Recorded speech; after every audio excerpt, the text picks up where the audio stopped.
Okay, everybody, I just want to let you know, good afternoon. Welcome to the College of Complexes. My name is Tim. Yeah, we got a small crowd, and I will probably have a few more drift in. There's the College of Complexes consists of the following format. First, we have a brief announcements period. Second, then we have our speaker who will then speak up to about an hour or so.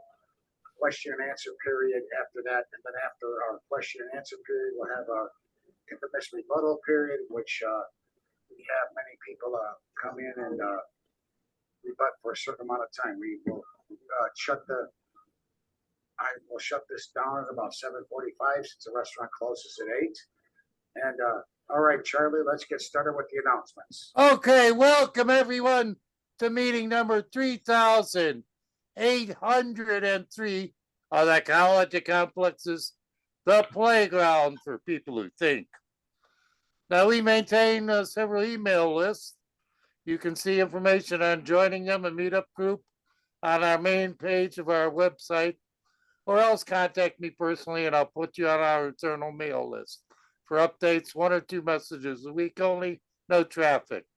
Now, although I am not a capitalist, I will give an advertisement for our upcoming programs. We've got half a dozen good programs. On February the 8th, next week, Walt Sadlow's never presented to the college. Long time, decades long experience in the peace community. We'll talk about how we ask, are we in an era of perpetual war? Perpetual war. On February the 15th, Daniel Waterstrat will be talking about food and farming and recommending that we do things naturally.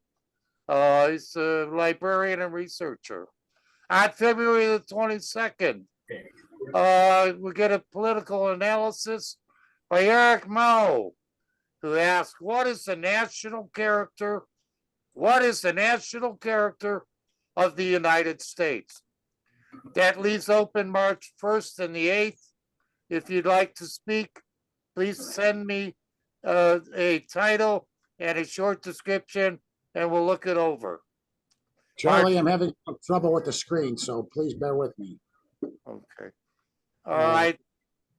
On March 15th, we're having a movement that's just been launched called the Mothers Movement in conjunction with International Women's Day. A movement by Reverend from out east. On March the 22nd, we're going to have an open microphone, everyone.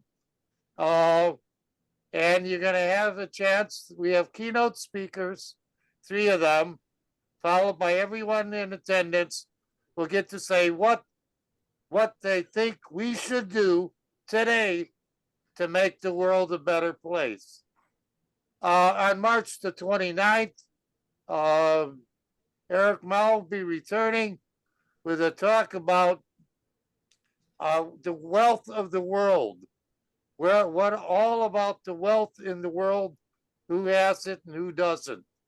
All right, that's it. If there's any announcements from the community, please make it at this time. Thank you. Okay, hang on, Charlie. I wound up having some trouble with the internet connection. I'm going to show you guys the screen first with the speaker lineup. You can access it. Bear with me, please. You can access it right here on the current schedule of speakers, and everything that Charlie talked about. You can go right there with our Dee Knight and all that. So that's where you find it.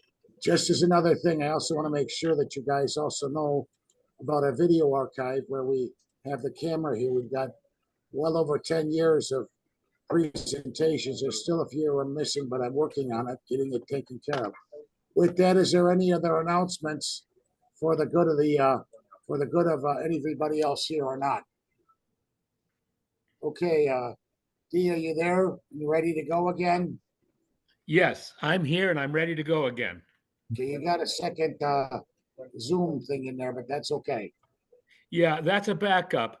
I noticed a Okay, little okay. bit of internet flack, so I thought, let me have another computer ready just in case. Okay, the microphone and the podium are yours. I'm gonna put you on spotlight here and go ahead and start speaking, sir. Thank you very Let's much. welcome Dee Knight. Thanks very much, especially Hey, to the College of. welcome. Thank We'll you. mute here I a bit. appreciate it. I appreciate it very much. This is my third time speaking to the College of Complexes. I believe it's a great institution and thinking people getting together to share ideas and viewpoints about what's happening in the world and in our lives. So that makes me especially happy to be here. I believe, I think this is especially important and valuable now. There's lots to think about and talk about. My talk today, I want to share with you some of my discoveries from recent visits to China. My new book, Befriending China, People to People Peacemaking, will be out this month. Excuse me. In paperback, ebook, and audio, available pretty much everywhere. The best source to get the audiobook is Amplify. Go to their website, search for Dee Knight, and all my books will come up.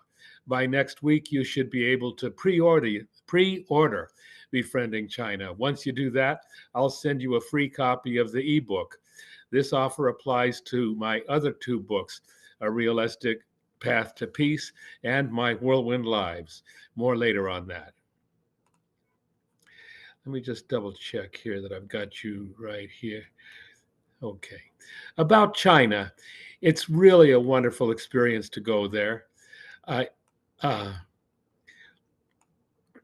the best source to, I'm sorry, people in China are happy, life is good, and there's no forced labor in Xinjiang, as the announcement for my talk said correctly. By the way, women in China have advanced faster than anywhere else. Long ago, Mao said women hold up half the sky, meaning they must have equal rights and opportunities with men. In my recent visits, I found women in charge of many things: government offices, hospitals, schools, and much more. Their level of calm confidence was impressive. There's a lot more to say. Recent developments have caught a lot of attention. DeepSeek, for example, on the very day of Donald Trump's inauguration, a Chinese company announced a new artificial intelligence innovation that is able to achieve comparable or superior performance while spending a fraction of the time and money required by the next best competitor. DeepSeek reportedly spent roughly $6 million on the project and achieved the feat in less than 2 months. The next best competitors were NVIDIA and its high-tech US partners like Microsoft, Google, and Meta, which had spent enormous sums over a much longer time. The news sent these companies' market valuation tumbling on Wall Street.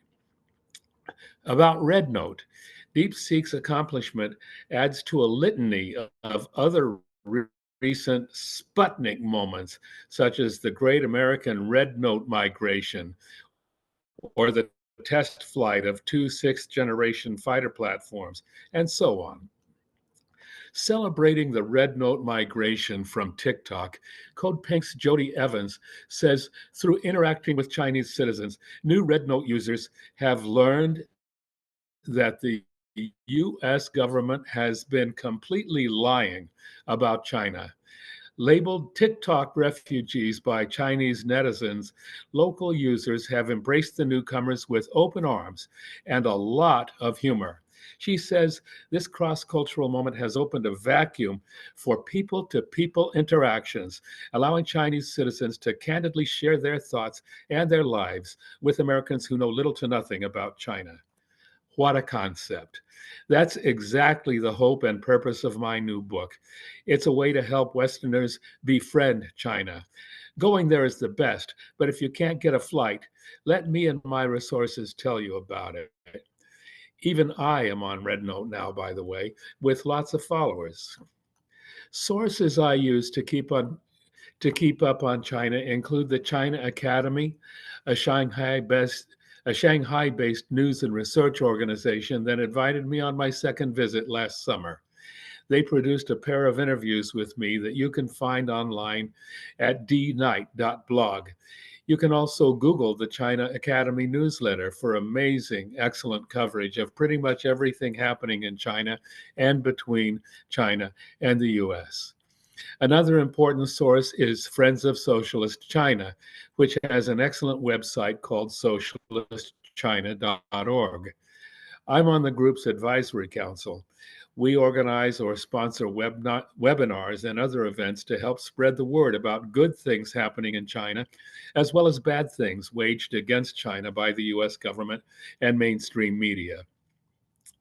In all these activities, the main thing is spreading the truth and refuting the lies that are spread constantly against China.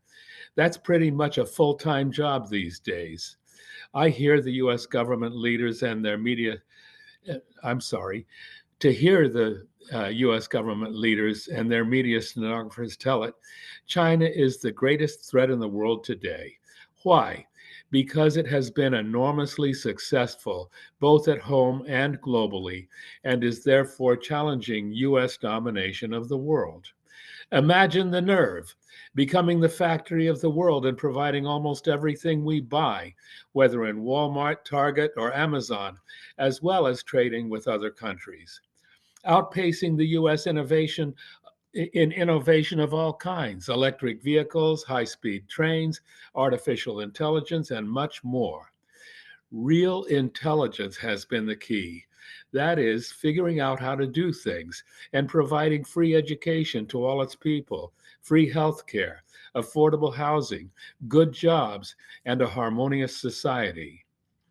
Focusing on common prosperity and a shared future, both at home and globally. While social inequality in US society gets worse by the day, China has eliminated extreme poverty for all its people, and the whole purpose of the economy and government is to spread moderate prosperity across the whole society. It's a work in progress, of course. There is definitely inequality in China, encouraged by the reform and opening up policy, which has spawned local and foreign capitalists to invest. But in China, there is real regulation of the investment. The banks are mainly public, that is, government owned.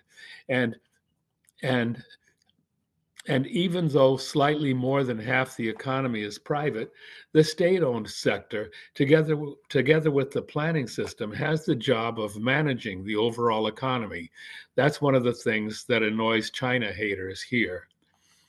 With the Belt and Road Initiative and BRICS, China is sharing with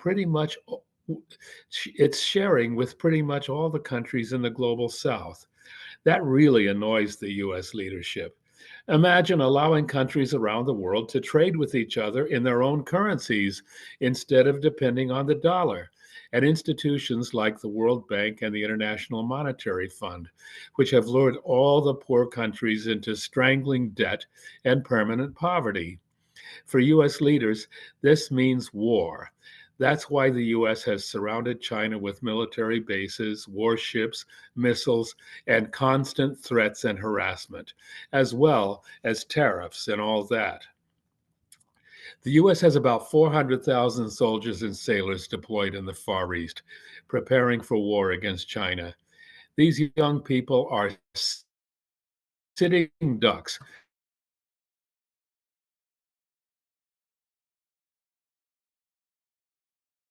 whose lives are at constant risk. Did a job and couldn't find one at home.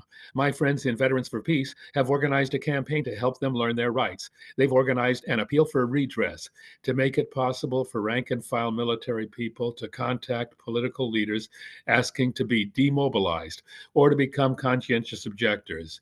I think this is great.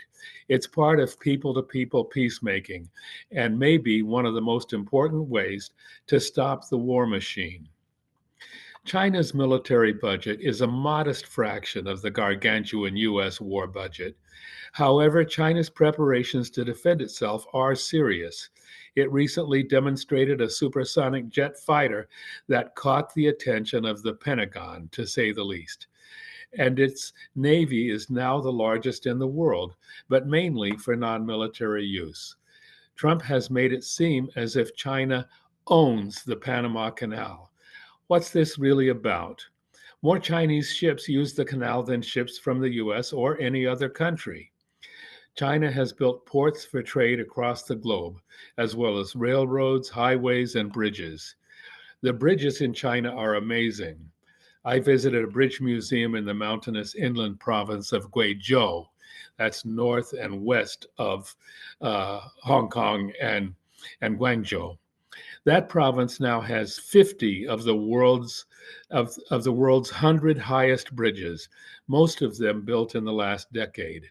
Guizhou was a focal point for the massive poverty alleviation campaign. People went to work on all kinds of infrastructure projects, which resulted in opening up this previously isolated area to trade and commerce. That had an impact on family life, as the men in these isolated communities had previously had to migrate to the big industrial cities like Guangzhou, near Hong Kong, for work, only getting to travel home for holidays, like the current Chinese New Year celebration. All this has generated a mood among Chinese people of confidence, friendliness, and hope for the future. They seem to be happy. I loved it being with them. According to a recent Harvard study, more than 90% of Chinese like their government and approve of what it's doing, they approve of what's happening. Why not? Wages have doubled and doubled again in recent decades. China's current prosperity is based not only on massive exports, but also on greatly increased purchasing power for ordinary people who are eating better than ever, living longer than ever, with a life expectancy that's longer than here. They're at 78.59 years, while here it's 77.43 years. By the way, it started out back in 1949 at 32 years life expectancy. Chinese also have better health care and better opportunities for education and advancement than we have in the USA. Interestingly, as I tell in Befriending China, China is hoping to get 50,000 US students to come and study there over the next 5 years. And by the way, they're offering scholarships. You can find out more about that in Befriending China. It's worth mentioning that my own research convinces me that there is more democracy in China than here in the US. That's a tough one to swallow for US politicians, but think about it. Here, money rules, and we are witnessing a large-scale theft of elections, as well as elimination of voting rights. At the top, politicians, judges, and the Oval Office are essentially bought and paid for by the military-industrial complex, the banks, and big pharma. It's the other way around in China. There isn't time in my talk now to go into detail, but I cover this topic in depth in my book. I have also explained much of this in A Realistic Path to Peace, which is, as I've said before, available now. You can find it online at realpathtopeace.com or go to any bookstore or online source to order it. Speaking of A Realistic Path to Peace, I promised to comment on why Trump's peace plans aren't the answer we need. To at least summarize what's needed for peace in A, the US NATO proxy war against Russia, B, the US Israeli genocide against Palestine, and C, the hybrid war against China. Trump does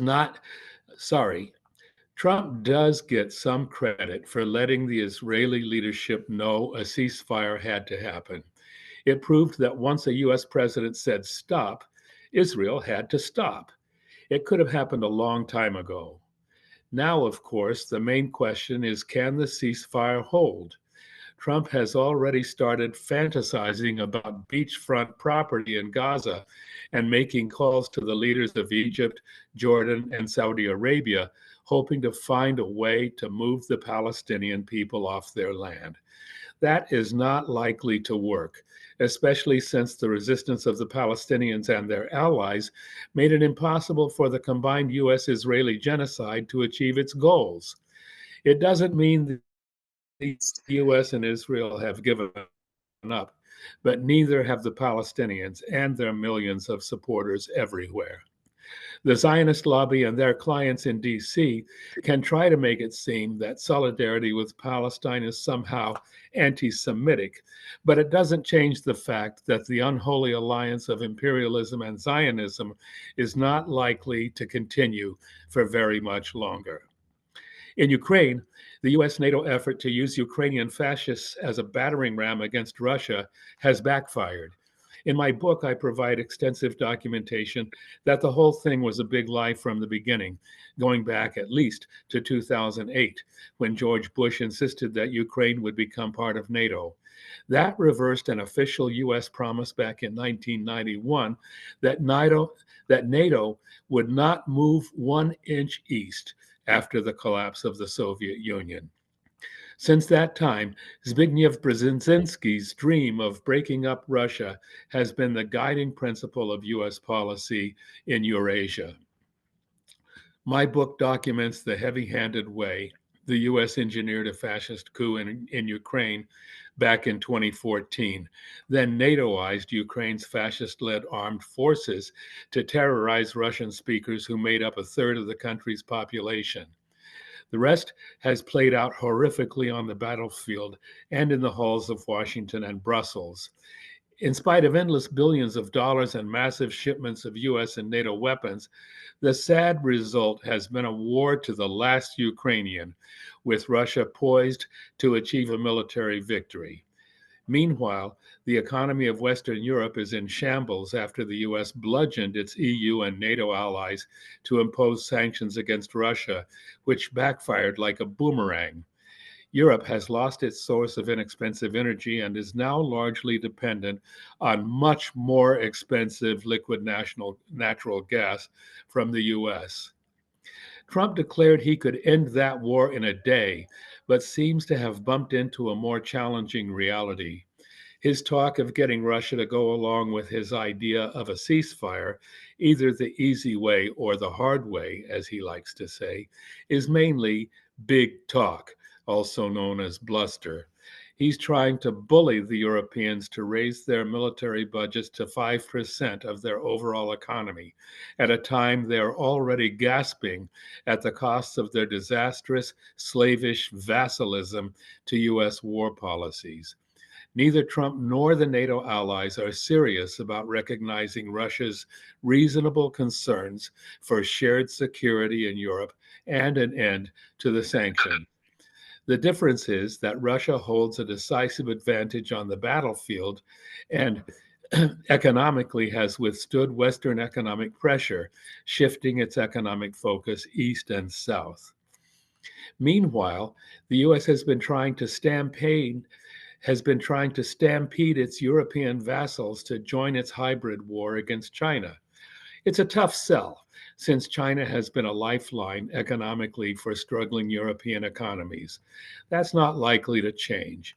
Recent reports indicate Chinese electric car makers have made inroads in various European countries, including Germany, and the German car makers are struggling to save themselves by increasing production and sales in China.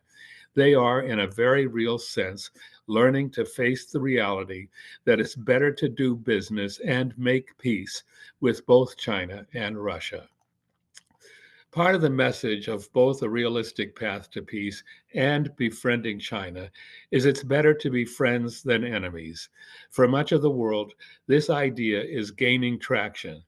My message to people in this country is we can do it together. It's not easy, but in reality, peace is a far better option than war. We just have to get organized and fight to make it happen. That's it. I'm keeping it short because it's purposely provocative, hoping that it will stimulate active discussion, for which I'm ready to listen to everything others might have to say. Okay, I'm going to give you the first question, Dee. What is? Sorry, let me get my face on the. Okay, Dee, I'd like to know if there is anything good that comes out of the U.S. because you keep radically saying our country is the source of all evil in the world. Can you please clarify? Well, yeah, I think that, first of all, it's the 1% that's the source of all the evil. That still leaves 99% of the population, or 90%, let's say, doing everything they can, not merely to get by, but to do good. And, I think that it's very, very important to make that distinction. This country is divided.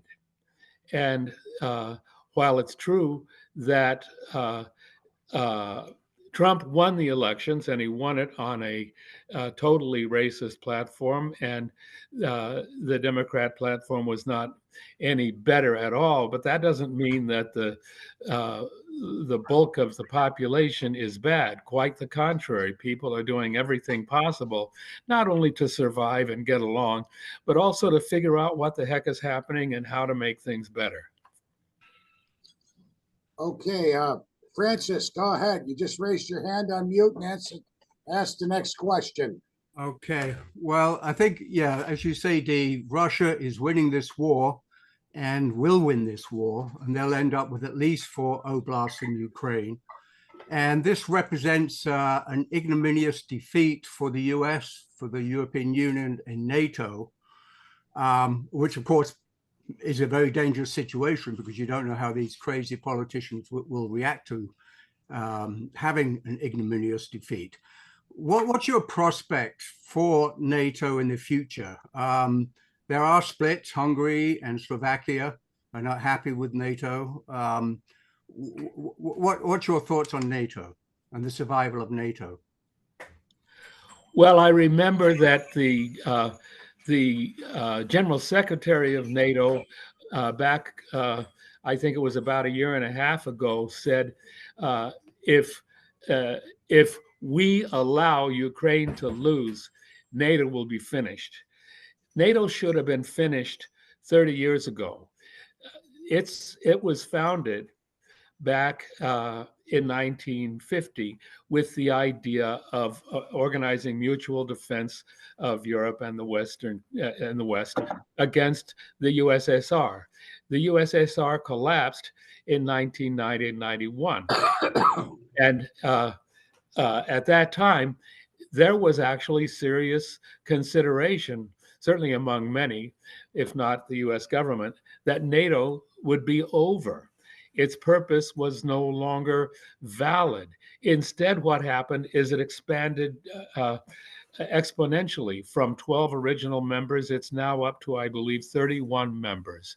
And nearly all of them are an open violation of the promise that the U.S. made to the head of the Soviet Union when it was collapsing, that NATO would not move 1 inch eastward. And, NATO does not have a justification for being, and it has actually been the cause of untold war crimes and terrible suffering in the world uh, over the last 3 decades. So I think that one of the true benefits of a loss in the Ukraine would be the collapse of NATO. Yeah, go ahead. Go up front and ask your question. We got one from the thing. Go ahead, sir. So some people who support America's support of Ukraine, and people who support Ukraine, say that NATO's promise to the Soviet Union to not expand any more eastward is no longer valid because the Soviet Union doesn't exist. So are you saying that that promise is still valid because it was made to the Soviet Union as it was falling apart? Did you hear him, Dee? Did that break up for other people? He was broken up pretty badly. Okay, go up You and know, I say think it. what just a minute, I'll switch computers. I'll switch computer. Give me just 5 seconds and I'll switch computers to see if I get a better reception over there. He One was second. kind of talking All right, low, so I can speak up. Are you saying that NATO's promise to the Soviet Union is valid because it was made to the Soviet Union as it was falling apart, like to counter people who say like that the promise to not expand any more eastward is no longer valid because there's no more Soviet Union? So did you hear that, Dee? I heard most of it. Well, I heard he's- it better. So He's basically saying that he was wondering why, because a promise is made for eastward NATO expansion. And what was it? I'll speak a little louder. is NATO's promise to the Soviet Union to not expand any more eastward, is that still valid, considering that the Soviet Union is no longer exists? Are you saying that it promise is valid because it was made to the Soviet Union as it was falling apart? Did you understand it, everything, Dee? yes, I did. I'm going to shut down the other computer because my hearing is better over here, and then I'll answer. I'm gonna 1 second. I'm removing it from the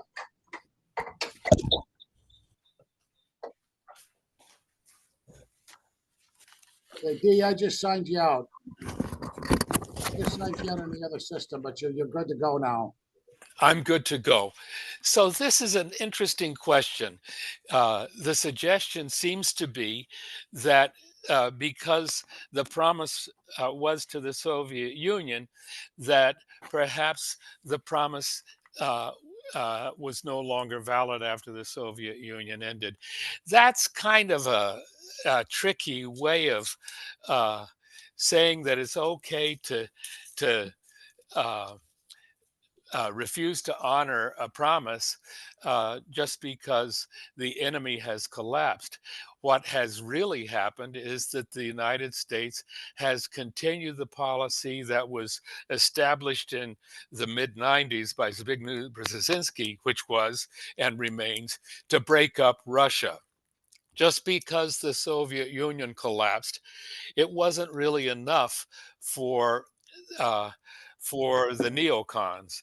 They want to see an end to uh, uh, Russia, just as they wanted to see the end of the Soviet Union, but for a different reason. They really want Russia's resources, and it's very clear that the idea of allowing Russia, which is very much a superpower, to continue to exist, is something that the neocons simply do not want to do. So they don't feel obligated to keep any of the promises.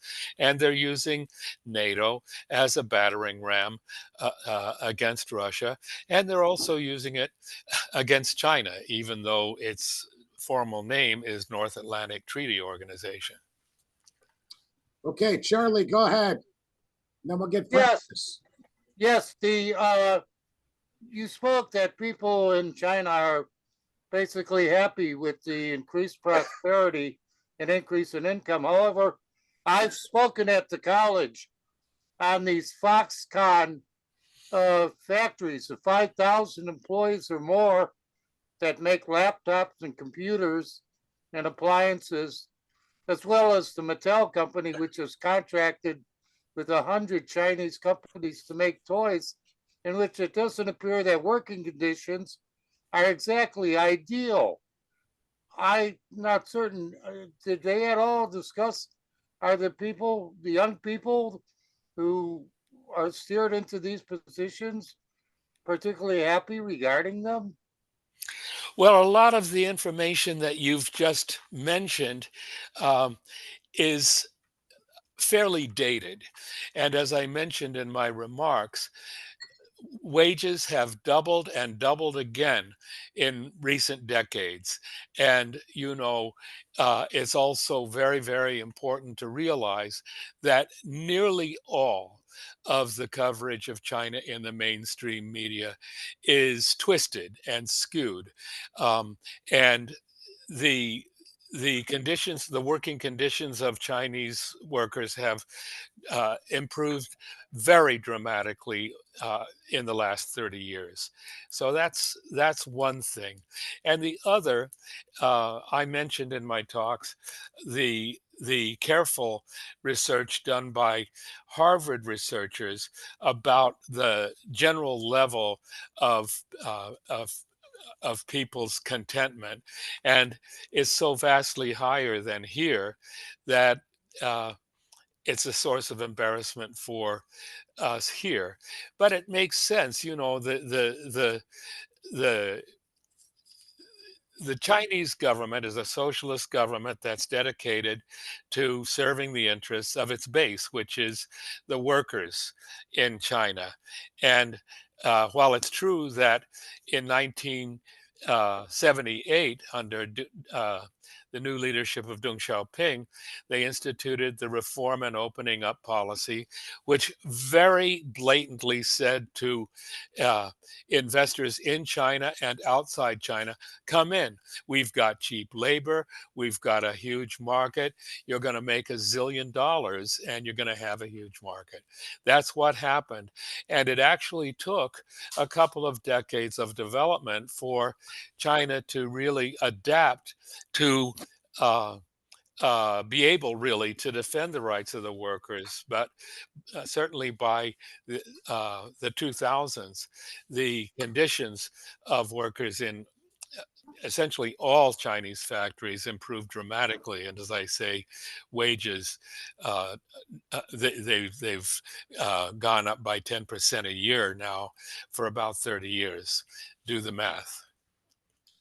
All right, Francis, go ahead. We'll get a couple more if they want to come in from here. Go ahead, Francis, unmute. Okay, I'm unmuted. Now, in my view, Joe Biden is directly responsible and should be held accountable for the deaths of hundreds of thousands in Ukraine and for tens of thousands in Gaza. And he has been supported by nearly all the Democratic elected representatives and politicians. And the Democratic Party and their equivalents in Europe have really opened the door for the extreme right wing. We now have Donald Trump. Germany may go to a right-wing party. Belgium may go to a right-wing party, and the UK may too, as well. So what is the prospect, or what is the risk or danger rather, that the Democratic Party, well, let me put it this way, to what extent can we foresee the end of the Democratic Party and the surgence, if you like, of parties, well, like our candidate here, Chibu of the Green Party, to replace the Democratic Party? And how urgent is it that we start getting rid and losing our loyalty to the Democratic Party? Well, that's a really excellent question and a very challenging one to answer. What I know with absolute certainty is that the Democratic Party has demonstrated its true nature over the Biden years.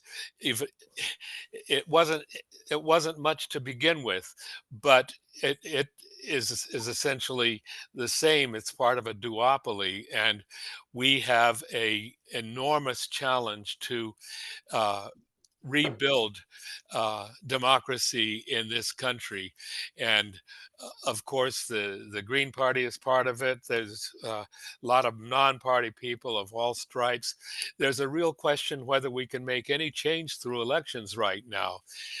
it probably is going to be a bottom-up proposition. And in that process, we'll be seeing formations of various kinds, as well as expressions other than voting, for people to defend ourselves from the onslaught of what can be seen pretty clearly as at least proto-fascist government actions and policies right now. Okay, go ahead, George. Oh, you say that China is not warlike, but they're building up their military and their navy and threatening in the South China Sea. They're threatening Taiwan, Philippines, and Japan. And Xi Jinping said they're ready to fight. I think they're a threat. Well, can I go ahead and answer? Yeah, go right ahead, sir. The fundamental threat China poses to the United States, that is to the United States elite, is economic. About the military, I'd just like to point out some geographical facts as well as something that we've seen. One of the patterns in official U.S. justification for military action is getting up close to a government that it hates and essentially provoking some kind of thing that would allow it to attack. That was most recently done, not most recently, but it was done in Vietnam back in 1964 when a U.S. warship went into the Gulf of Tonkin and provoked a defensive attack by the Vietnamese, and then called that a declaration of war by the Vietnamese in order to launch the war of aggression against Vietnam. You know, this whole thing, the questioner said China is attacking the Philippines, Taiwan, and so on. You know, it's kind of a stretch. The United States has essentially rebuilt its military occupation of the Philippines, very clearly designed to bolster its military threat to China in the South China Sea. I'd just like to remind you that the name South China Sea exists for a reason. It's right off the coast of the south of China, just like the East China Sea is off the coast of the eastern Chinese seaboard. It's worth knowing that the United States brazenly moves warships back and forth constantly through the Taiwan Straits, which are territorial waters of Taiwan. It's also true that the United States acknowledged a one China policy during the Nixon administration back in 1972, and has to this day recognized that Taiwan is part of China, while at the same time arming Taiwan to the teeth and trying to make it seem so that ordinary people, even people here at the College of Complexes, would say that China is being aggressive against Taiwan. China has not armed Taiwan, the United States has. And the obvious reason is what Biden blurted out in a press conference when he was there, saying, "Yeah, we've promised that we're going to defend Taiwan." The official U.S. policy tends to turn things upside down and make it possible for ordinary, honest people to say things like this questioner said, that China's being aggressive. It's not being aggressive. Okay, we got, okay, go ahead. Why don't you grab the mic, get up front and ask the question. Grab the mic and turn it up. Just go up front and then. Yeah. So I just want to tell you about two articles. One is from Al Jazeera in 2022, saying Uyghur County in China has highest prison rate in the world. It says about 4%. China says it's fighting terrorism there. So you haven't talked about Xinjiang too much so far. There's also an article from independent.co.uk saying a guy named Omar Bekhali of Kazakhstan was in prison for 7 months, and there's a claim that Muslims were detained for re-education by China's government and made to eat pork and drink alcohol. Have you ever heard of these claims, and do you think there's any truth to them? Yes, I've heard of these claims, and I don't think there's any truth to them. I made it my point to visit Xinjiang back in November of 2023, precisely because I wanted to see for myself. And I was able to see, first of all, that, first of all, I went uh, during the time that the cotton harvest was in full swing.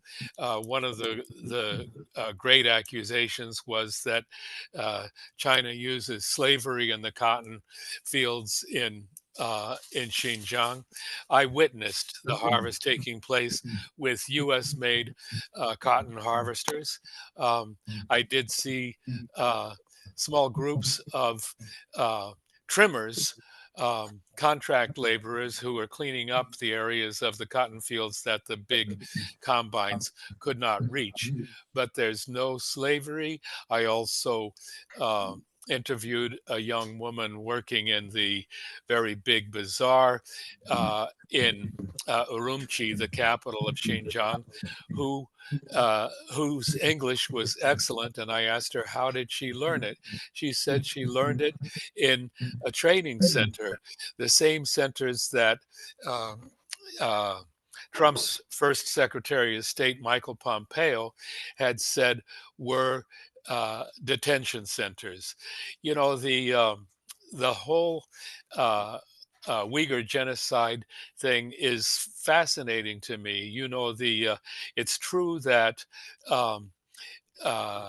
as part of its anti-China policy, similar to its policy of trying to get independence for Tibet, um, the U.S. government through the CIA um, uh, and AID funded the East Timor liberation movement to try and foment rebellion in Xinjiang, but their demographics were not that good. Essentially, all the Uyghurs are Sufi Muslims. They're very, very different from the jihadist Wahhabi Muslims that the U.S. was depending on. And you know, the Uyghurs in Xinjiang are quite peaceful. It's true that in previous decades, there was significant unemployment there, and it was possible to use that to stir up trouble. But Xinjiang is now a very prosperous province, and much of that is based on the Uyghurs, who are fully integrated as the majority in Xinjiang. All right, we'll go to Charlie and then we'll go to Francis. Go ahead, Charlie. Yes, Dee, I have not done a sophisticated research into this topic. However, you're relying on aggregate statistics for an increase in wealth of the average citizen of China. However, looking at pictures and video tours, the living conditions, the standard of living in the villages and the countryside is far different, and I would say not at a very low scale economically in comparison to the wealth of the cities. Basically my question is there a concentration of wealth as is happened in the United States among the oligarchy who are in charge of industrial situation? Is that because I didn't perceive the average, as a matter of fact, like the Chinese villages, dirt roads and things like that. I said, this doesn't look very prosperous. But what was your assessment since you got around the country. Thank you. Thank you. It's an interesting and important question, and it has been the focal point of Chinese national policy over the last uh, uh, decade and a half intensively, and really 3 decades overall. There's been a giant poverty alleviation program, which has succeeded in alleviating the poverty of 800 million people in China. And the infrastructure development that I mentioned in my remarks has been very specifically about major efforts to level the significant difference between life in the countryside and life in the cities. It's true that uh, uh, enormous extreme poverty has existed in China really for generations, and it has been very much the focal point of the poverty alleviation program and the policy of common prosperity to change that. And it has been amazingly successful. My visit this past November was to the province of Guizhou, which is a traditionally isolated province in the southwestern part of the country that's in an extremely mountainous area. 90% of it is mountains. And it was an area, people who have seen movies from China may recall seeing how families were separated as men had to go to uh, factories in Guangzhou to make a living, leaving their families behind. That has changed over the past decade and a half, precisely through the massive development of infrastructure in that poor area. That's the province that I mentioned, has 50 of the world's 100 highest bridges. They also have implemented a whole network of both paved highways um, and high-speed rail crisscrossing the province and essentially integrating it economically in a way that has dramatically changed the reality for the population there. That province has about 40 million. There are quite a number of provinces like that. In my book, I cite a lot of the information about the poverty alleviation program, which has been amazingly successful. We're going to go to Ellen and then Francis. Ellen, whenever you're ready. Yes, hi. I don't know why my computer's so blurry, but thank you, Dee. I have your book, and I've enjoyed your talks. I guess my question is, one is, why have we been so ineffective at bringing about peace? And I have some theories that there's the neocons, that the real power and decisions are being made, I guess, by kind of an empire, not the American people, and kind of an invisible empire that I do think the evidence is pointing towards the neocons, but the Zionist, cabal that is got an intentionality of, settler colonialism, really have taken over the world and killing off most of us. What can we do? I don't think we have the power. I keep thinking it should be the law that we need to put back in regulations, regarding the media, so that there's more investigative journalism and critical analysis of the deep state, as Peter Dale Scott defines it, this kind of unaccountable you know, group of people that don't intend, you know, that's really a war on to keep us in forever war, and regardless of our intentions. Well, it's a great question, and it is mind-boggling for all ordinary people who uh, are subject to depending on the mainstream media as their source of information.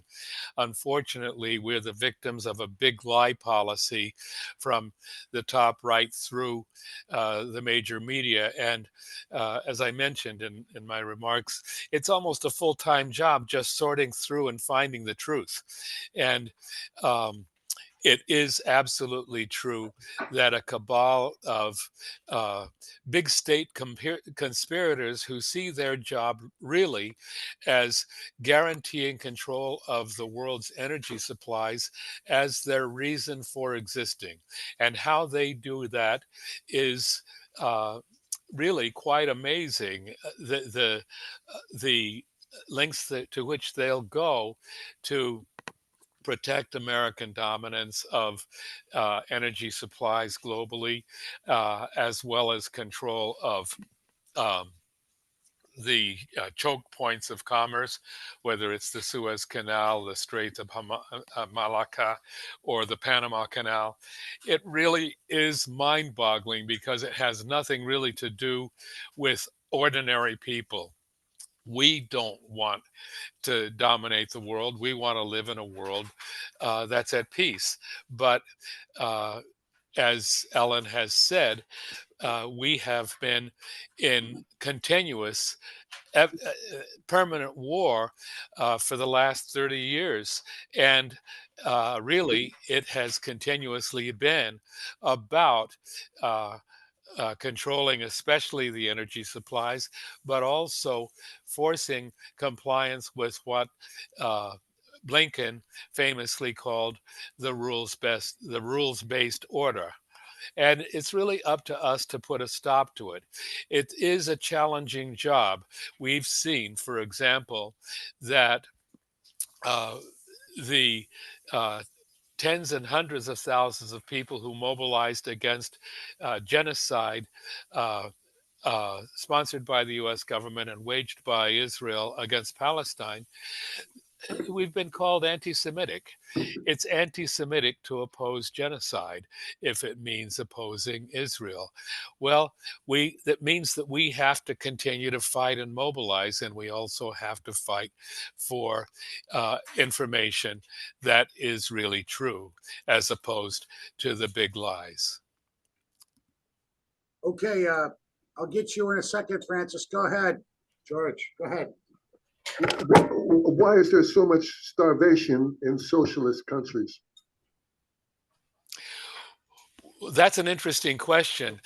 I guess we could make a contrast between two socialist countries. In socialist China, food is plentiful and people are eating very, very well. In Cuba, which has been subjected to a permanent blockade by the United States for the last 6 decades, hunger does exist. However, it's interesting. In I guess it was in 1990 that I visited Cuba, and I noticed that people were both very healthy and very well fed. It changed a lot with the collapse of the Soviet Union, that had had a fair trade policy with Cuba and had made it possible for the economy really to thrive. Since then, Cuba has been subjected to intensified blockade by the United States, and it has caused significant hunger, although people still do better than in other countries where uh, there is massive poverty, such as, for example, Guatemala, which is kind of a apartheid country where you've got a thin layer of very rich people at the top and super poor people at the bottom. Now, an interesting case is Venezuela. Venezuela had its economy strangled by the United States, and it did cause significant hunger. Uh, it turned out to require uh, gigantic effort by the government to um, develop new forms of food distribution based on community organizations. That and the fact that the United States actually ended up uh, uh, going in and allowing Chevron to buy and refine oil that had previously been completely embargoed. The economy of Venezuela has had a turnaround and people are doing quite well. Thank you very much. So the starvation in Cuba can be credited to the US blockade, and the socialist policies in China have made uh, food significantly more available to the entire population. Okay, Francis, go ahead. I wonder whether you could make a quick comment on the DRC Rwanda situation and the role that the USA might be playing in that, bearing in mind the nefarious role of the CIA when the Congo became independent. It's a very difficult situation in which information has been scarce, but it is crystal clear that the U.S. government, in partnership with Zionist Israel, has set up Rwanda, especially, as well as the government of Uganda, to serve as essentially attack dogs against the Democratic Republic of Congo, which of course was ruled by Mobutu, also known as Sese Seko, after the assassination of Patrice Lumumba back in 1961. The United States kept the Congo as its own colony, essentially taking over from Belgium during that period of about 3 decades.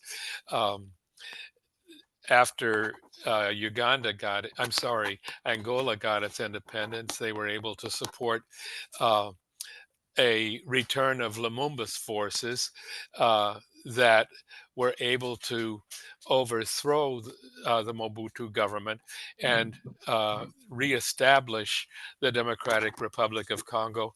The biggest problem Congo has is its enormous wealth of minerals, which have made it absolutely an irresistible quarry of Western corporations, most significantly Apple. Apple Corporation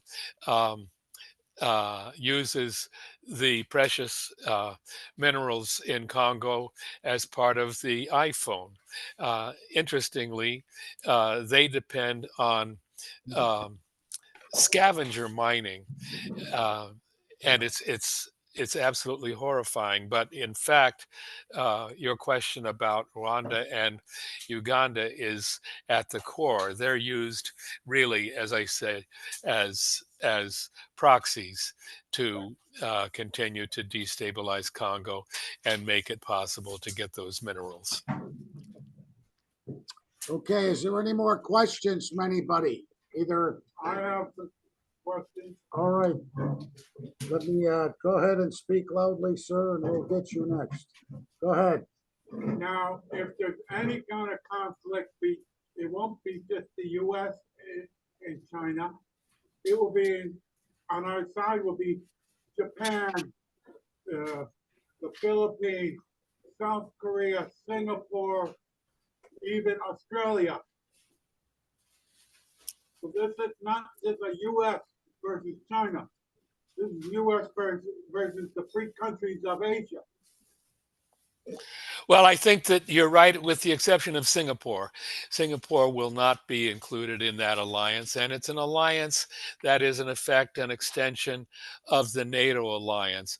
The most important cog in that wheel, really, is the South Korean government, which, you know, the U.S. created way back at the end of World War II, and has propped up dictatorships there for the entire time, with the exception of a brief period in the 90s. Most recently, let me just point out that the U.S. maintains its largest deployment of troops and military hardware, including nuclear-capable missiles, in Korea, and has an arrangement with Korea under which it it has operational control of Korea's 500,000 strong army, with another 500,000 reservists. And it's interesting that just in the last couple of months, there has been a crisis in Korea, and the president was first impeached and then imprisoned for attempting to declare martial law and foment what looked like a fake war against North Korea, with the support of Biden and Blinken. It was stopped by the opposition. The head of Korea is named Yoon, Yoon. He's now under arrest and awaiting prosecution. It's kind of an embarrassing problem for the US, and it certainly was for Biden and Blinken. What Trump will do about it is anybody's guess. But what that crisis caused was an exposure that Korea was being used, really, to launch a war that would have been disastrous. But the questioner's suggestion that what you have is an alliance of the free countries of Asia against communist China is a pretty gross simplification. It is an alliance that the neocons have created. It has very, very strong opposition of massive numbers of people in South Korea, as well as in Okinawa, which is a colony of Japan. So it's not as simple as what the question seemed to make it appear. All right, Ellen Corley, you got another question? Go ahead, Ellen. Okay, yeah. Corley. Right. I was are you familiar with the Operation Gladio? Have you heard about that? Yes, right. that was the first CIA operation in Europe after the end of World War II that effectively changed the outcome of the elections in Italy, especially. But there's much more to it, but that's part of its history. Right.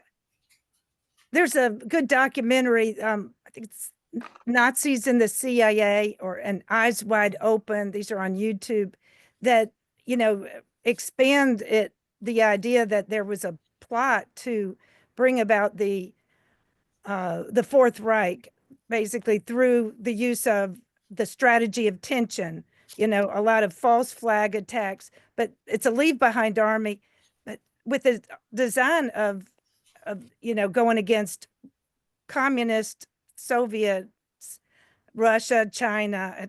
It seems to me it was, the war on communism, that the Cold War that we've never really gotten out of.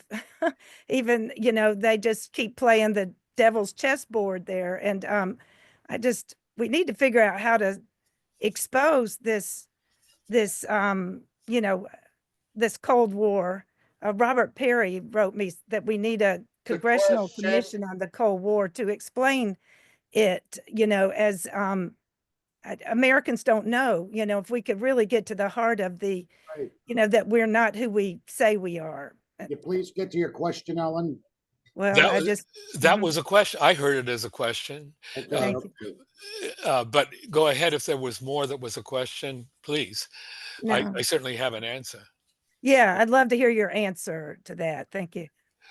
Well, I appreciate the question, and it's worth knowing that in a realistic path to peace, uh, I basically give a platform to Scott Ritter, who gives the details on Operation Gladio, which was very much about keeping a stay behind Nazi operation with the OUN, which became the core of the fascist grouping that was brought to power with U.S. support back in 2014 in Ukraine to be used as a battering ram against Russia. But yes, it has existed continuously since the very end of World War II back in 1945. And the details really are horrific. I mentioned, as you started to ask the question, Alan, that Operation Gladio had a role also in a really intensive effort there in Italy to stop the anti-fascist movement, which had a large part was the Communist Party of Italy, from coming to power in elections. But its real significance today is the role it has played, and that the United States has played through it in this fascist takeover in Ukraine, and the effort by the United States to use that against Russia.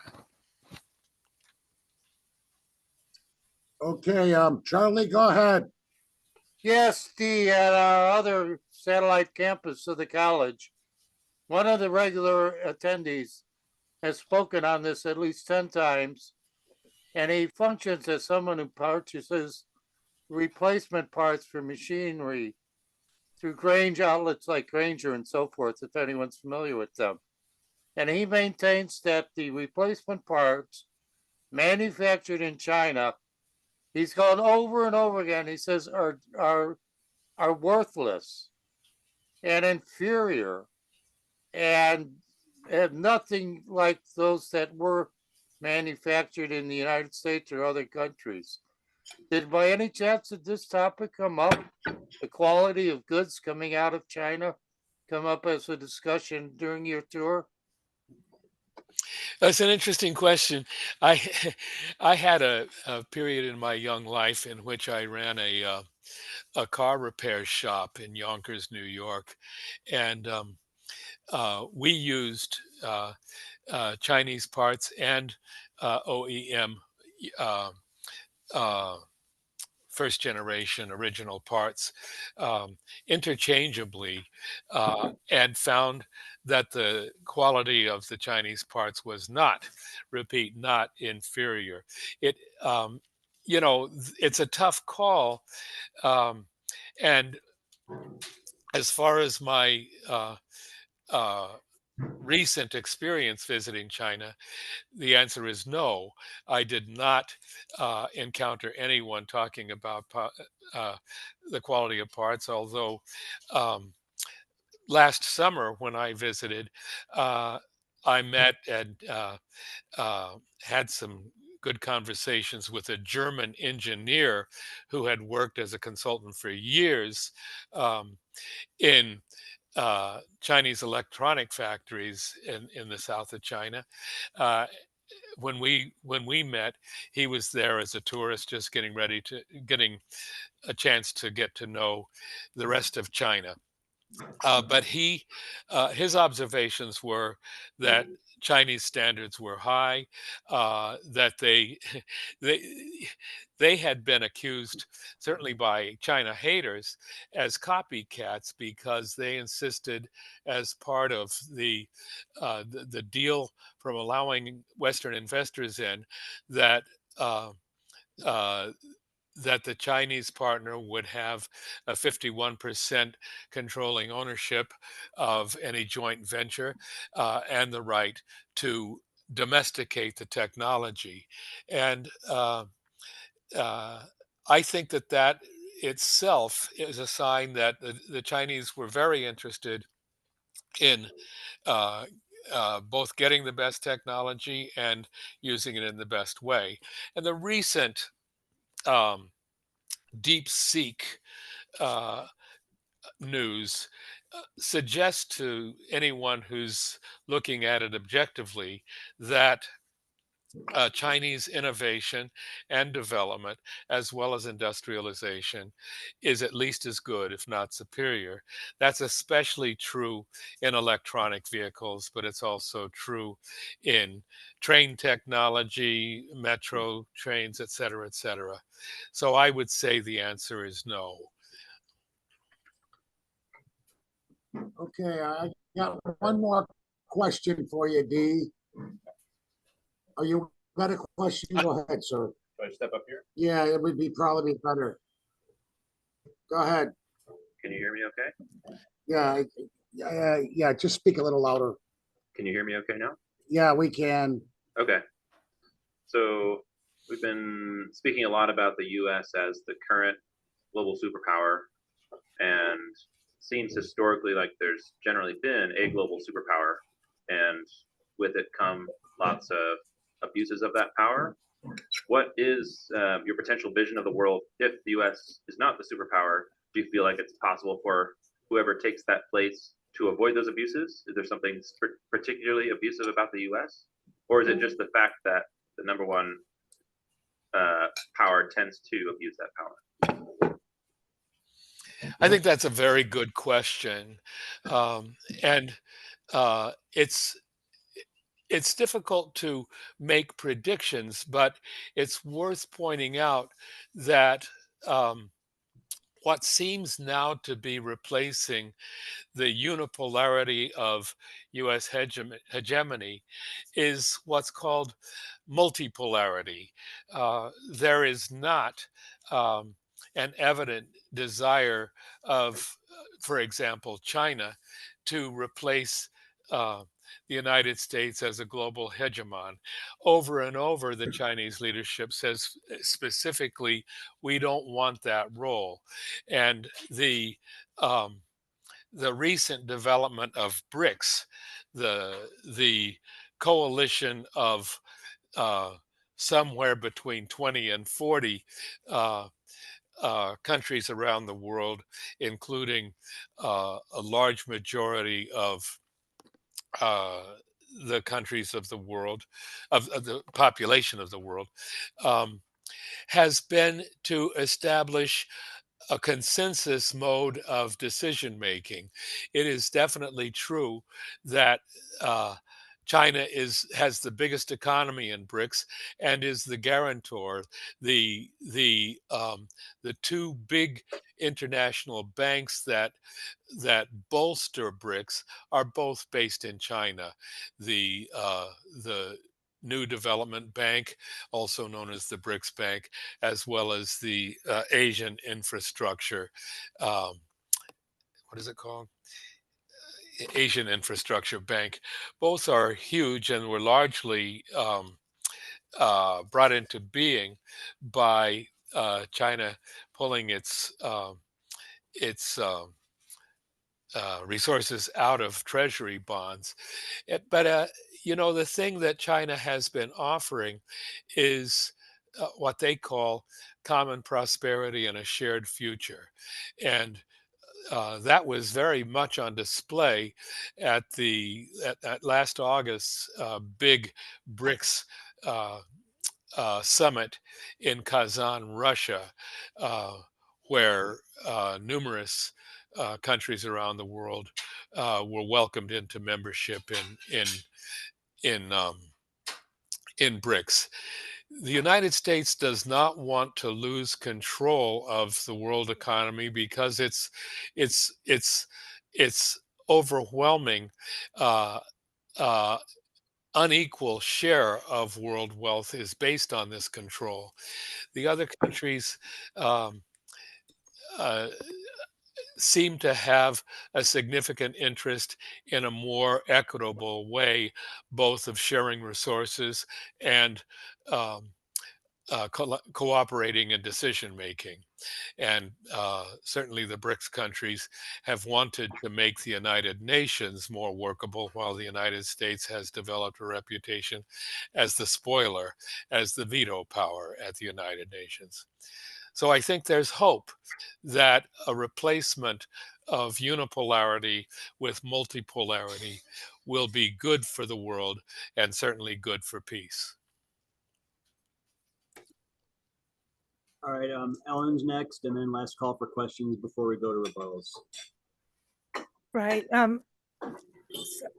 Yeah, you've got me.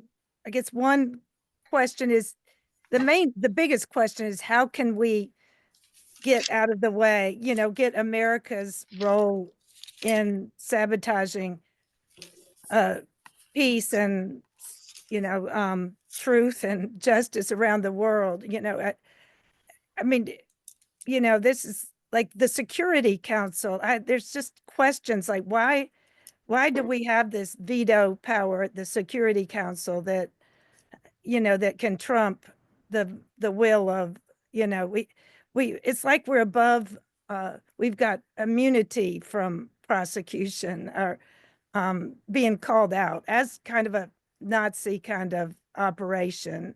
How can we deal with this through international law? The you could see so much with the Gaza Israel situation, but why was International Court of Justice can't do anything because it seems like there's structural. We've set up the game so that that we control it, and this unipolar idea. So how can we break through this unipolar problem? And I also think part of the problem, I'm actually on this thing called the Truth Action Project and the International Peace Coalition of the Schiller Institute, which it'd be great if people would join it. But they, with the Truth Action Project, they formed as a 9/11 lawyers for 9/11 inquiry and now focusing on other threats. And we've identified, this is every Tuesday, 7:00 Central Time. They've speculated, we've come up with the Federal Reserve. I think we think Fair question. yeah, well, I've just maybe since he really is such an expert that I'm trying to get the subject of the Federal Reserve as a way that we're maintaining world domination. But the media and this monopoly power that how can we succeed? And I also personally, on your level, I think part of the problem is objectivism versus subjectivism. James Burnham and Ayn Rand had this whole neocon idea of objectivism. And I wish there was some way, subjectively, those of us who want peace and life are being trumped by the game, a kind of ideological game that has to be called out. Well, I think I did hear a question right at the start, and you repeated it at the end. How can we change this? And it's a challenge to us. Part of it, I hate to say this because it can be misinterpreted, but I'm going to say it anyway. The United States has to lose its strangle grip on absolute power, both financial and military, and it's going to lose it one way or the other. The best way, to use Trump's way of thinking, it can be the easy way or the hard way. The easy way would be for the United States leadership, both in the war departments and in the economic departments, to recognize that dictatorship is contrary to what the world needs, and it would stop using the veto, and it would also stop forcing the use of the dollar as the world currency. What in reality is going to happen is that it's going to lose that ability. It's losing it already, and that's probably the biggest impact of multipolarity, is that countries now no longer have to trade in the dollar. The dollar is due for a fall. That fall is likely to come soon. At the same time, there is a danger that the official US leadership will use that as an excuse to wage war. Our job will be to force a stop to that war and to basically get in tune with, in harmony with the peace forces elsewhere in the world, to forge a new basis for sharing globally. I just about caught myself. I just about said New World Order and decided I better not use that term, because that's been the kind of thing that's gotten us into so much trouble for so long. I hope that helped as an Yeah, answer. I actually, if I could follow that up, there's an interesting documentary about the New World Order of about Klaus Schwab as and the World Economic Forum as is it a cult? I should post it on the chat, but and it really did answer a lot of questions. Just that his plan coming out of Nazi Germany, studying under Henry Kissinger, was to look for a kind of new world order, like through the Council of Foreign Relations, but Gavi, the Bill Gates, it really does explain to me exactly who, and there's a great documentary by Justin, Hey, called The New World Order, an Invisible Empire. And all right. I think it's something we have to acknowledge that George Bush was pushing this from the beginning. Hey, any more? Did you want to rebut that, Dee? No, I would say I'm in tune with it, and I felt my answer covered that. So I'll let you go ahead and move to the next section of the agenda. All right, Charlie, you got the last question, and then ask it, and we're going to be moving on after this. Yeah, I'm not really an expert on this, and it's somebody asked about this earlier on, asked about it, but I just looked up this treaty, NATO treaty on Politico, and they made the assertion that NATO has never been prohibited from adding new members since it was founded in 1949. Now, that's a contract interpretation, but it basically, the assertion is NATO has never had a curb on adding new members. Please, I'm a little confused here. It's understandable. The promise not to extend NATO further by adding a bunch of members was made by the United States Secretary of State directly to the leader of the Soviet Union back in 1991. Of course, NATO is an alliance led by the United States, and basically including the countries of Western Europe, as well as Canada and Japan. I say and Japan as if that's something that has always been. Even now, Japan is not part of NATO. But the point is that NATO, as an alliance that was established for the purpose of protecting Europe and the West from the Soviet Union, lost its reason for being with the collapse of the Soviet Union in 1990 and 91. It, however, decided that there was reason for it to continue to exist. The reason, essentially what happened is there was mission creep in NATO. It was mobilized to destroy Yugoslavia, the last vestige of socialism in Europe. It was used to attack Libya and murder its leader, Muammar Gaddafi. It was mobilized to support the U.S. Endless war in Afghanistan, and was even used to some degree in the U.S. effort in Iraq, even though members of NATO's essentially refused to go along. So NATO is a self-governing alliance of imperialist countries. And it's part of the problem, and the solution that I have suggested is that NATO should be encouraged to die and disband, just as the Secretary General of NATO said would happen if they allowed Ukraine to lose in its war against Russia. Okay, we're now going to go to rebuttals.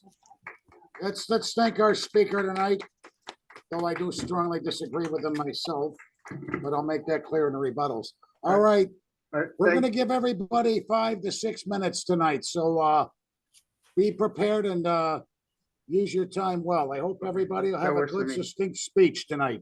Yeah, thanks, Dee, for eloquent analysis of China and hotspots in Ukraine and Middle East, and particularly. I'm Eric Mao. I have spoken here twice. I'm going to have the third time 3 weeks from today. So thanks, Dee. And he also had an eloquent analysis on the situation of unipolar versus multipolar polarity. And maybe I want to start with that, make good use of my 5-6 minutes. The way I see it, U.S. became unipolar. U.S. became the hegemony in a bipolar world after World War II, because the whole world was in ruins after World War II, including Soviet Union and China. So naturally, U.S. was intact. U.S. homeland was intact, because you can have U.S. soldiers after the war or on break go home to find their mothers or their wives. Other countries, they don't have the luxury. If the Soviet Union on leave or swap out of the front line, or they're dead, or they're finished to go home, there's no mother to find. There's no home. There's no house. That's why the U.S. after World War II is the only country that was intact, so more or less. So naturally, it becomes the superpower of the world, along with Soviet Union, which is coming back very, very quickly. That's multiple bipolar world until 1990, when collapse of Soviet Union, U.S. became the unipolar world.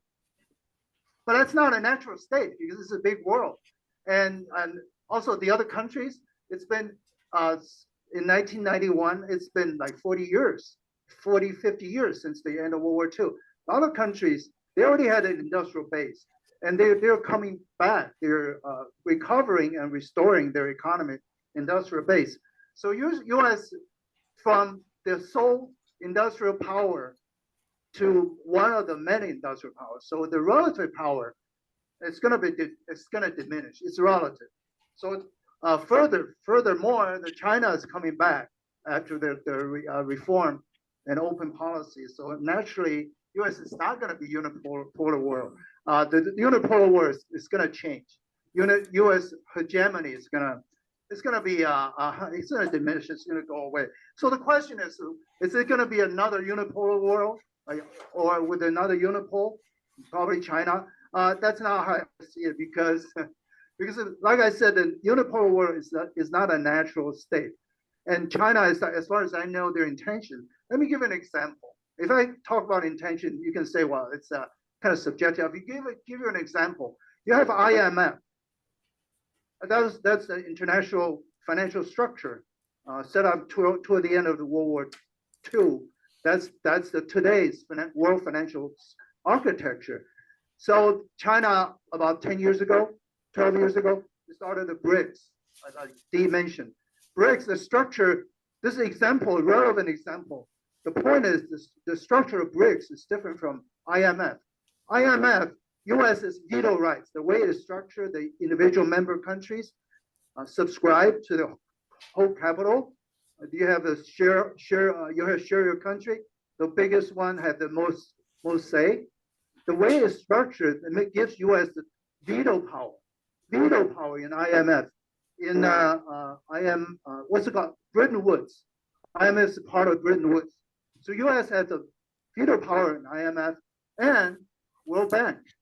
The equivalent to IMF and World Bank in the BRICS system, which is alternative to the Bretton Woods arrangement. The alternative, the equivalent to IMF is called BRICS Contingent Reserve Arrangement. It's a mouthful. You kind of slipped your mind at the moment. The way it's structured is the 5 original countries for BRICS, they have equal rights. They have equal share. So China, that's an example. It's the same way with New Investment Bank, which is equivalent to World Bank under Bretton Woods. China doesn't have a dominant role. It does not have the veto power. So from that, that's an example of China's intentions not to be dominant, be hegemonic, but be cooperative, and offering the cooperation, alternative to the existing Bretton Woods. Of course, the U.S. in the what's it called, Cold War II, China and U.S. all claim they're the good guys. U.S. say, oh, we hope for human rights, universal values, and democracy. China say, oh, we're for Confucianism. But I'm offering you a concrete example. And China hasn't been in any war for 45 years. And U.S. hasn't been in any war. No, it's been still in the war. Maybe if you count Afghanistan only a year and a half ago. So you can see, I can tell you all about Chinese philosophy and stuff, but I'll give you a concrete example. What has happened? What is happening? You make your judgment. And I think that's my last point because I think my time is up. Okay. Well, Tim's question about questioning Dee about why are you always picking on U.S. like U.S. has done nothing right. My view is U.S. has this thing called multiple personality disorder, which means from the outside, U.S. from the inside, well, U.S. is great. Human rights, judicial independence, law and order, and human rights, democracy, and everything. That's why I'm here, right? A lot of Chinese people, they love the U.S. When I went to China, they asked me about my life in the U.S. with a lot of longing. They wish they had the opportunity to come here, to live here. But on the other side, there's a nuance. There's another side of it is also corresponding to the multiple personality disorder. From the outside, well, every average person, might include it, you want to take care of yourself, your family, and your future career. You come to U.S., it's the best place, or one of the best places in the world. Much better than, probably still better than China. But the other side of multiple personalities disorder is from the outside, with the way U.S. treats other countries. There's no human rights, there's only bombs, there's only bullying, there's only alliances. Alliances, see, think of it. U.S. has a lot of alliances, like mentioned by one of the members of the audience, probably George. There's alliance, U.S. alliance. No, China doesn't have alliances. They don't have allies. They have cooperative partners. But U.S. has allies. They have alliances. Because the difference in attitude, U.S. is that you're with me or you're against me. So Australia, Japan, South Korea, depending on their own situation, they probably say, okay, I'm with you. But China doesn't take that stand. Never said you're with me or against me. So when they trust China or the interests coincide, they become partners. So that's the difference. Alliances is a different nature than partnership, at least in this case. And I want to point out, Australia, you think it's alliance. Each of these countries, South Korea, Japan, even Australia, they're internally divided in terms of relations with two superpowers. Australia, the previous government, Morrison, was pro-US against China. He was part of some local alliances against China militarily, but he was replaced. People were not happy about it. So the next election, it was replaced with a more neutral, like only focused on economy. So that kind of stance against China is gone from Australia with the people's support. So that tells me Australia, just like the US, is divided. So you can't say Australia's US alliance. That's like a lack of nuance. Okay.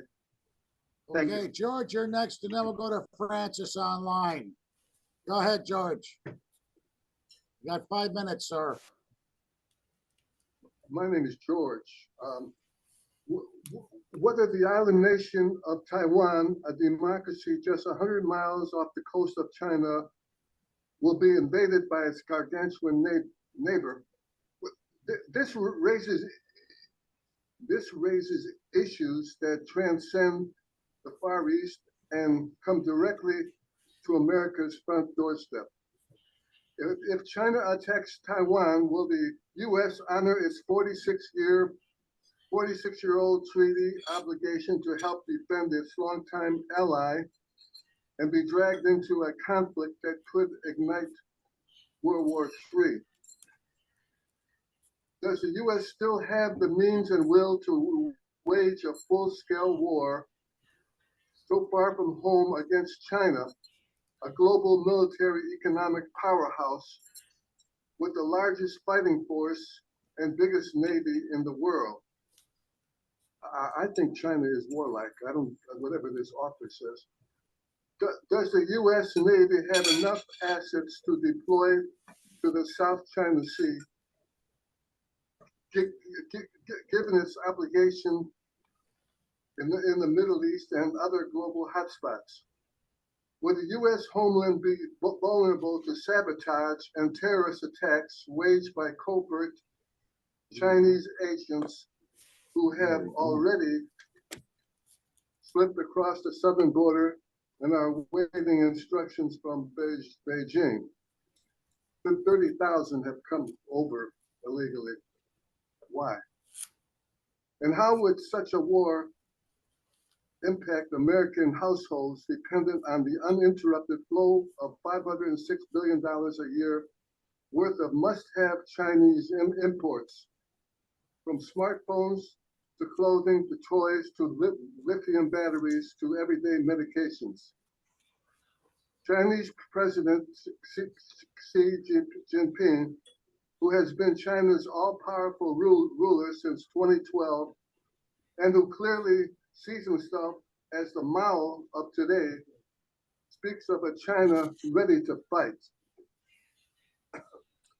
Okay, Francis, go ahead. Okay, well, I think I am completely simpatico with the views expressed by Dee tonight. I agree with him on all of those points. The US should probably be considered the most dangerous country in the world and the biggest threat to peace in the world. And one way it's a big threat is through its use of economic sanctions. 60 years of sanctions against Cuba, even during the COVID epidemic, sanctions against Cuba, sanctions against Venezuela. We have thousands of Venezuelan refugees, immigrants in Chicago. And why did they come here? Because of US sanctions on Venezuela, driving down the standard of living and trying to destroy the economy. And that's a deliberate strategy of the US for Cuba, Venezuela, to destroy their economies so the people rise up and overthrow their governments. That never worked. That has never worked. It hasn't worked in Cuba for the past 60 plus years. Now, the US is the most heavily propagandized public in the world. And the tragedy is that most of the public, the majority of the public, have no idea how much they're propagandized.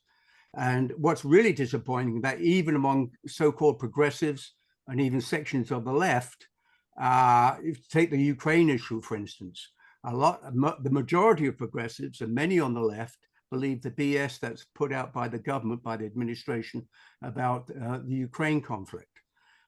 There was a question, I think, in the comments or comment about the Uyghurs. Genocide, we're told that there's genocide in China of the Uyghurs. their forced re-education camps, etc.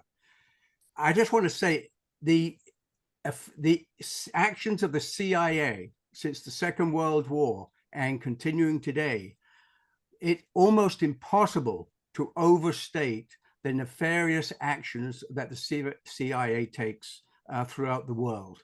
So a Politico article was mentioned, for instance, tonight. I have no doubt that the CIA is probably paying journalists to write that crap.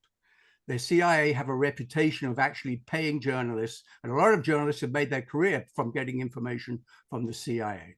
So that's one of my points. The other point is that we have to get rid of our loyalty, as I mentioned in one of my questions, to the Democratic Party. We have to find a way of putting forward candidates that completely reject the pro-war positions of the Democratic Party. Hopefully some of the Green Party candidates, we have Chibu here tonight, maybe Chibu can actually make a comment, that would be great.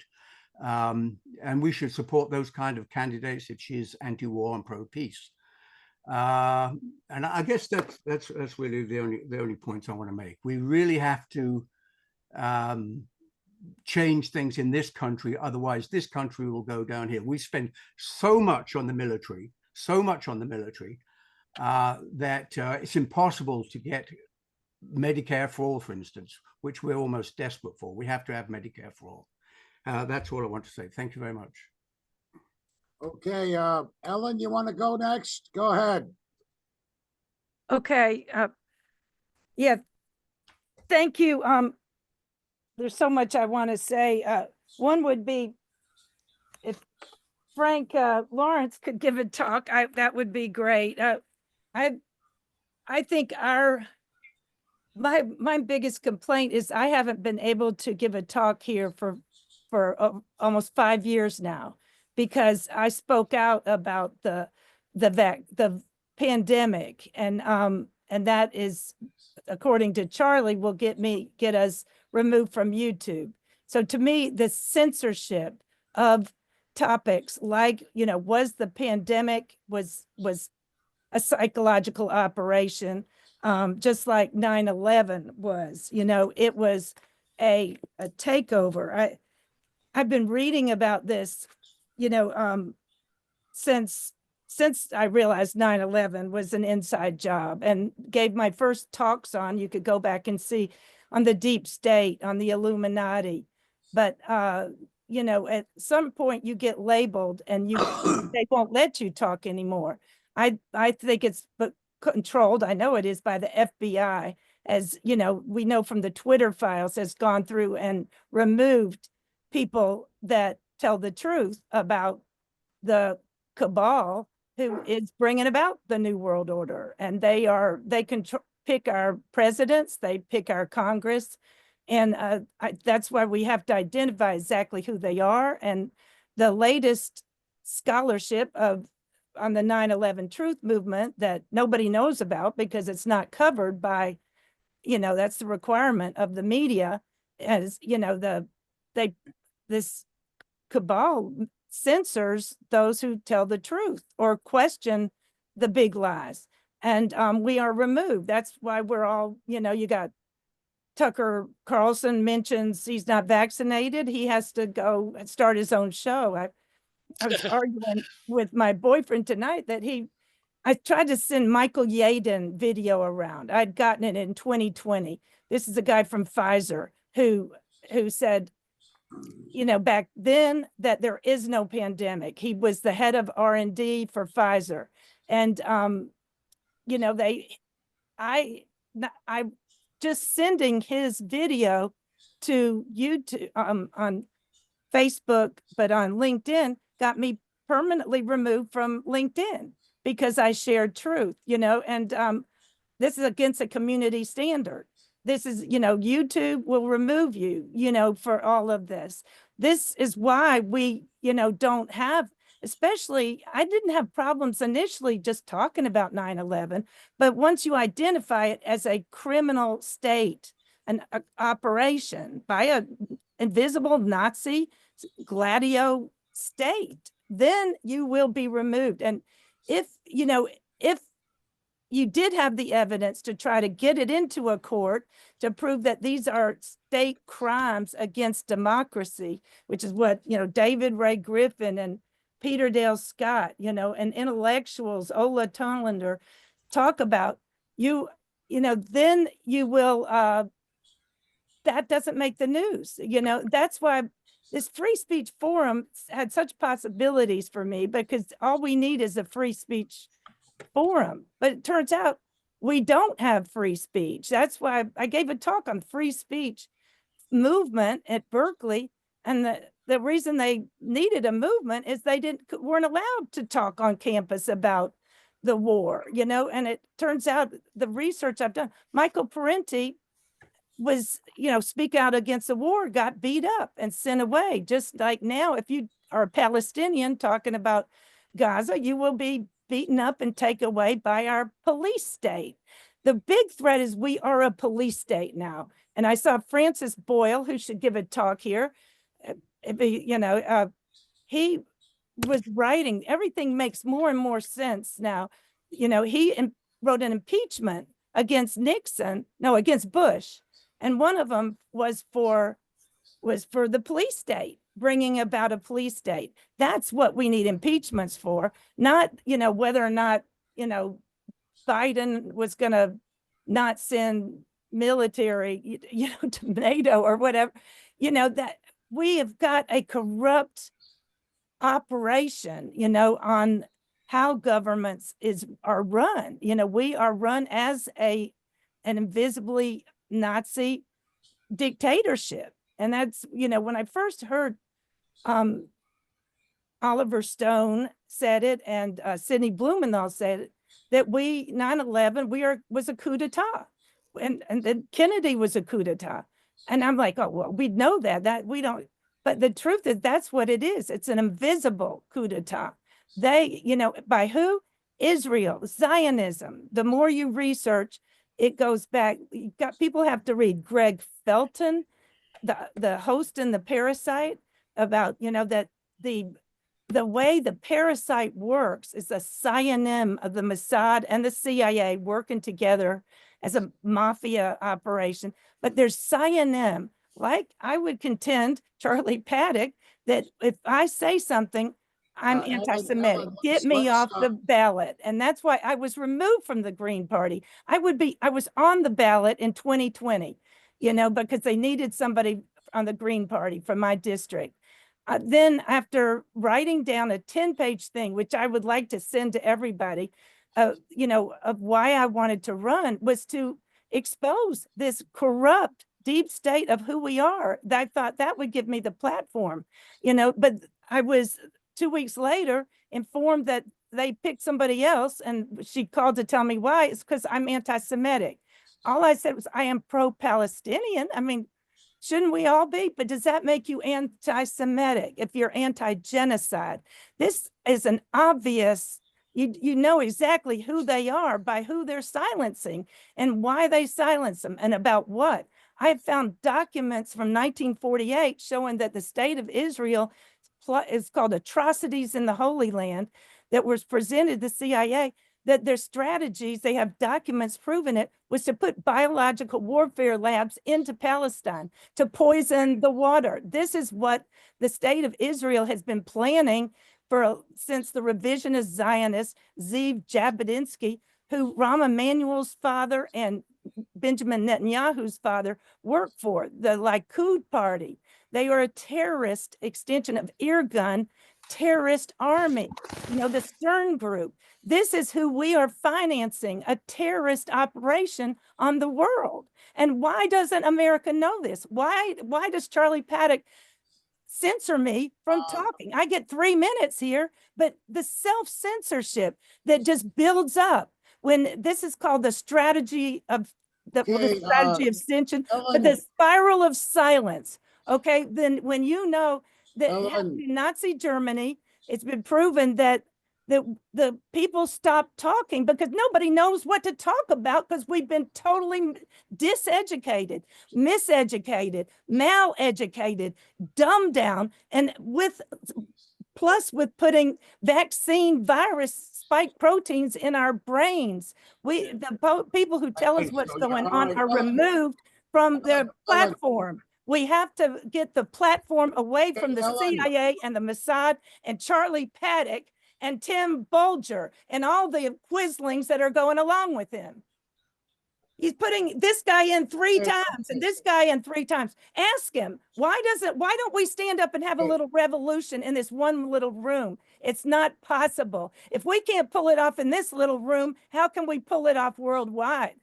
Okay, Ellen, that's good enough. I'm gonna make a quick comment here as to, just gonna make a real quick comment.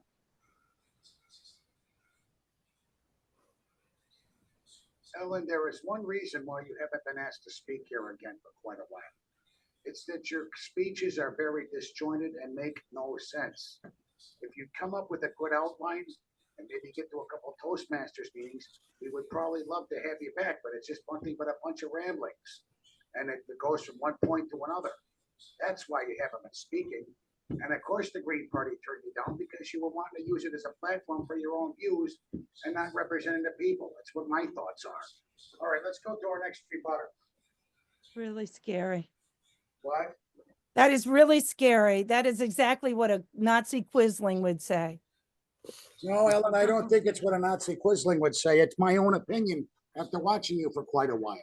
Now, Well, that should have nothing to do with whether I get to speak freely. Hello. Okay, talk.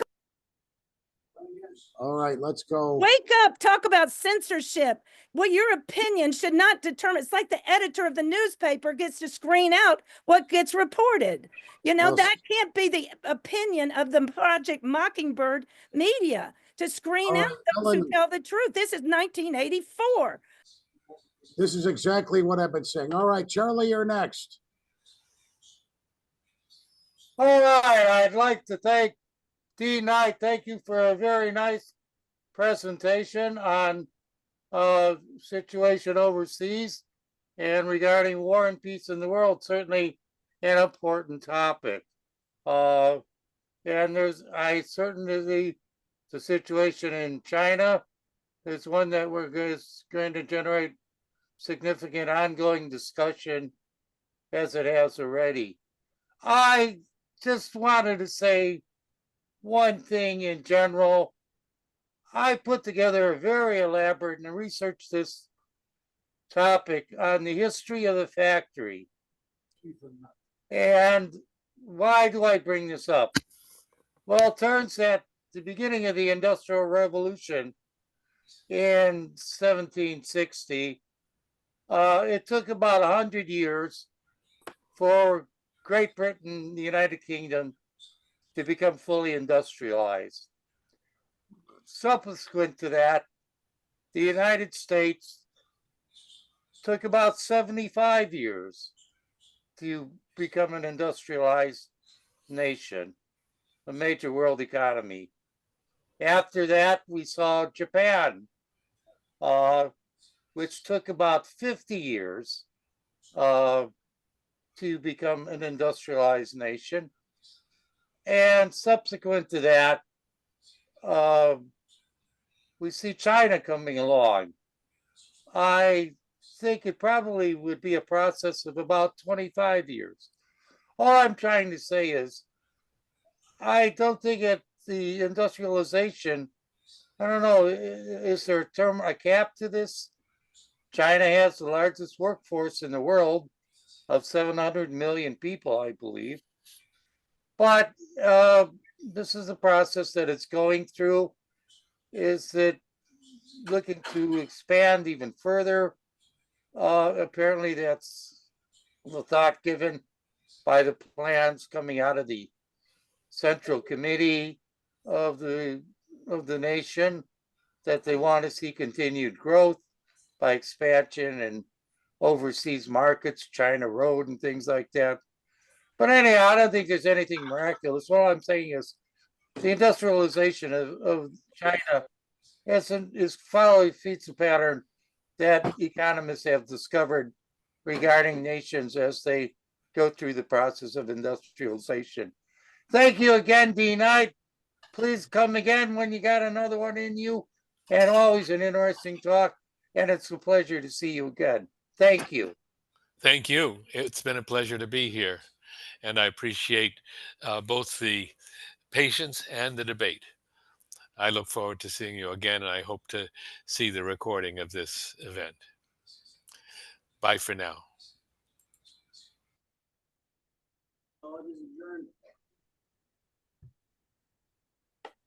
Tim is outside, and I don't know how to stop the recording of treason. Well, On the bottom. comes back. Stop video. All right. Are we at the meeting completely? Stop recording.